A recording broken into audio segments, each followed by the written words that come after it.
Katika maisha, wakati mwingine inafika, unajaribu kutizama mbele, nyuma, kando, kila mahali. Unatafuta usaidizi lakini unaona hakuna yeyote ambaye yuko tayari kukufikia.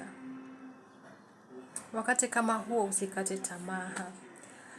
Wakati kama huo kumbuka kwamba kuna yule mwanamke aliyevuja damu miaka 12. Akatumia mali zake zote, akazunguka kila mahali, waganga wakamwambia hivi, akaambiwa hivi. Lakini wakati ule tu alipoguza pinde la nguo la Yesu, alipata uponyaji.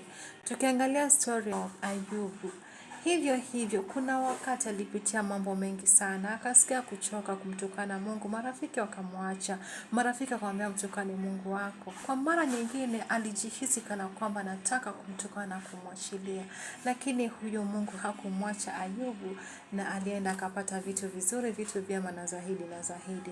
Kwa hiyo ingawa tunapitia wakati mgumu katika maisha, ingawa tunang'ang'ana, tunajaribu, lakini hatuoni mbele. Yani hauwezi kusonga mbele na hauwezi kurudi nyuma. Yani lazima tu utajaribu kutafuta njia ili usonge mbele. Maana nyuma umetoka, hairudi tena. Mbele ndio inayosonga, kesho ndio inayosonga. Jana ilipita na imepita. Kwa hiyo katika maisha, usikate tamaa.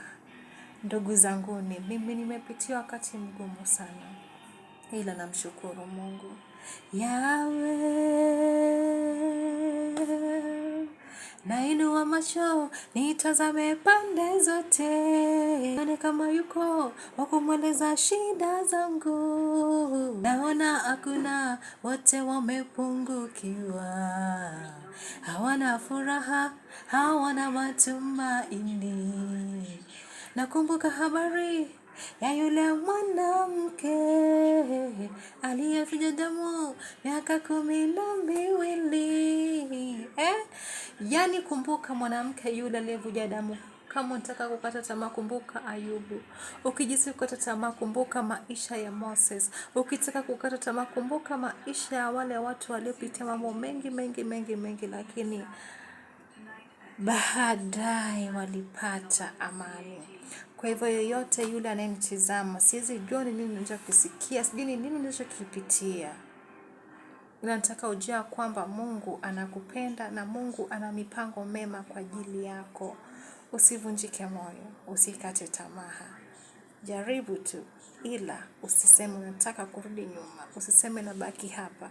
Tafuta mpenya ili uweze ukipenya. Mungu anakupenda.